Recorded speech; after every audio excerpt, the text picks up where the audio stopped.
మరి డీజీపీ గారిని కలవడం జరిగింది. వారికి మేము ఒక 5-6 విషయాలు వారి దృష్టికి తీసుకురావడం జరిగింది. కేసు అయి ఇప్పటికీ వారం రోజులు గడిచినా కానీ వెంటనే చర్య తీసుకోకపోవడం అనేది వారి దృష్టికి తీసుకొచ్చినాం. మరి వారు ఏం చెప్పినారంటే మా ప్రయత్నం ఉన్నది, ఈరోజు వాళ్ళ మెటర్నల్ అంకుల్ అంటే వాళ్ళ మేనమామ ఎవరైతే ఉన్నారో వారికి మేము నోటీస్ పంపించినాము. 2 గంటల లోపల బండి భగీరథను తీసుకొచ్చి మాకు అప్పచెప్పాలని చెప్పి మేము నోటీస్ ఇచ్చినాము. కాబట్టి వెయిట్ చేస్తూ ఉన్నాము. 2 గంటల వరకు కూడా వాళ్ళు చేయనప్పుడు వెంటనే మేము అతన్ని ట్రేస్ అవుట్ చేస్తాము, అరెస్ట్ చేస్తామనే మరి ఒక విశ్వాసాన్ని అయితే మాకు ఇచ్చినారు. మరి రాష్ట్ర ప్రజలు కూడా ఎదురు చూస్తూ ఉంటారు. డీజీపీ గారు చెప్పిన మాట నిజమైతుందా చూడాల్సిన అవసరం ఉన్నది. అదేవిధంగా మరి బండి సంజయ్ గారు కూడా ఈరోజు నిన్న బహిరంగంగా వారు మాట్లాడుతూ ఎవరైతే నా కొడుకు మీద ఆరోపణ చేసినారో, ఎవరైతే మా మీద ఈ విధంగా ఏది మాట్లాడుతూ ఉన్నారో వాళ్ళందరి మీద నేను చూసుకుంటా, వాళ్ళ సంగతి చూస్తా అని చెప్పి బహిరంగంగా మాట్లాడుతున్నారు. వారు అంతు చూస్తా అని మాట్లాడుతున్నారు. సో ఈ విషయాన్ని కూడా డీజీపీ గారికి చెప్పినాం. అంటే ఆయన పార్టీ శ్రేణుల్ని, పార్టీ కార్యకర్తల్ని ప్రొవోక్ చేస్తూ ఉన్నారు. ప్రొవోక్ చేసి మళ్ళా ఒక రౌడీయిజాన్ని, మళ్ళీ ఒక తప్పిదాన్ని చేసే ప్రయత్నం బండి సంజయ్ గారు చేస్తూ ఉన్నారు. సో ఆయన ప్రొవోక్ చేసిన విషయాన్ని, ఆయన బెదిరించిన విషయాన్ని కూడా డీజీపీ గారి దృష్టికి తీసుకొచ్చినాం. వాస్తవంగా చెప్పాలంటే పోక్సో కేసు బండి సంజయ్ గారి మీద సంగప్ప కూడా కావాల్సిన అవసరం ఉన్నది. ఎందుకంటే ఏప్రిల్ 22 నుంచి 26 మధ్యలో వీళ్ళందరూ ఇన్వాల్వ్ అయి ఉన్నారు. స్వయంగా బీజేపీ పార్టీ అధికార ప్రతినిధి సంగప్ప గారు అమ్మాయిని, బాధితురాల్ని, వాళ్ళ అమ్మని ఇద్దరిని కూడా మరి బండి సంజయ్ గారి దగ్గర తీసుకుపోయినారు. జూబ్లీ హిల్స్ లో ఉన్న ఇంటి దగ్గర తీసుకెళ్లి మాట్లాడిచ్చినారు. అంటే ఆయన మధ్యవర్తిత్వం వహించి కాంప్రమైజ్ చేయించే ప్రయత్నం చేసినారు. సో సంగప్ప గారి మీద కూడా మైనర్ బాలిక మీద జరిగిన అత్యాచారం విషయంలో ఒక పోక్సో చట్టం కింద కేసు అవుతున్న విషయంలో సంగప్ప గారు మరి దాన్ని కాంప్రమైజ్ చేయాలని ప్రయత్నం చేసినందుకు వారి మీద కేసు చేయాల్సిన అవసరం ఉంది. అదేవిధంగా బండి సంజయ్ గారు తెలిసినా కానీ కొడుకుని తప్పించే ప్రయత్నం చేసినందుకు వారి మీద కూడా పోక్సో కేసు చేయాల్సిన అవసరం ఉందనే విషయాన్ని కూడా ఈరోజు మేము డీజీపీ గారి దృష్టికి తీసుకొచ్చాం.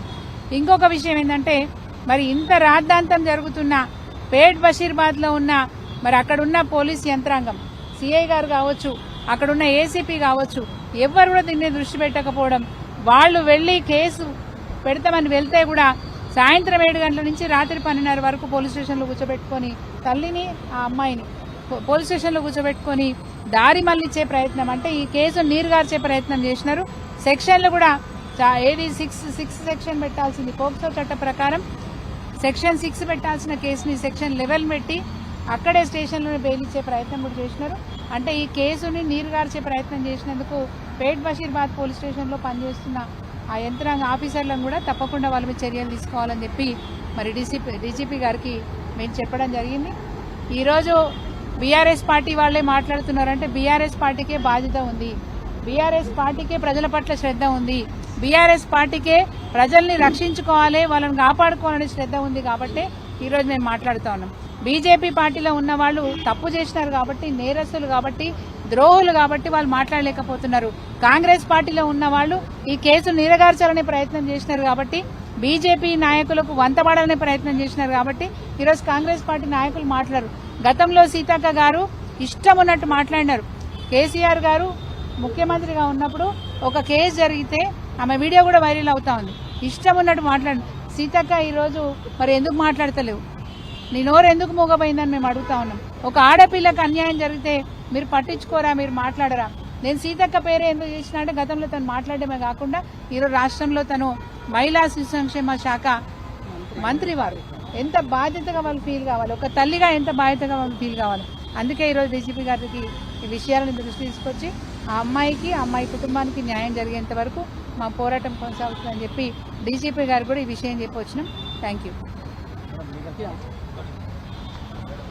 ఈరోజు డీజీపీ గారికి ఈ 4 పేజీల ఒక సుదీర్ఘమైన కంప్లైంట్ ఇచ్చాము. మేము ఇప్పటి వరకు ఏమేమి అంటే పోలీస్ వాళ్ళు చేసిన ఇనాక్షన్ ఏంటి, వాళ్ళు చేసిన అట్రాసిటీస్ ఏంటి, వాళ్ళు ఏ విధంగా కరెక్ట్గా యాక్షన్ తీసుకోకుండా ఏ విధంగా డిలే టాక్టిక్స్ చేస్తూ ఇప్పటి వరకు అతన్ని అరెస్ట్ చేయకుండా ఏమేమి సంఘటనలు జరిగాయో ఆ ప్రతి ఒక్క సంఘటన ప్లస్ నిన్న మనం అందరం చూసినాము. నిన్న 12th రోజు హిందూ ఏక్తా ప్రొసెషన్లో ఏ విధంగా బండి సంజయ్ గారు బెదిరించడం జరిగింది. ఎప్పుడైతే పోక్సో కేసు ఇట్లాంటి ఇంత సివియర్ అంటే అఫెన్స్ ఉన్న కేసులో పెండింగ్ ఉన్నప్పుడు అతను ఓపెన్ గా బెదిరించడం జరిగింది. సో ఆ బెదిరించడంలో ఏంటంటే దట్ ఈస్ నథింగ్ బట్ ఏంటంటే ఏదో విధంగా విక్టిమ్ గర్ల్ ని, వాళ్ళ పేరెంట్స్ ని, వాళ్ళ సపోర్టర్స్ ని అందరినీ బెదిరించే ప్రయత్నం చేస్తుంది. అది కూడా పెద్ద అఫెన్స్.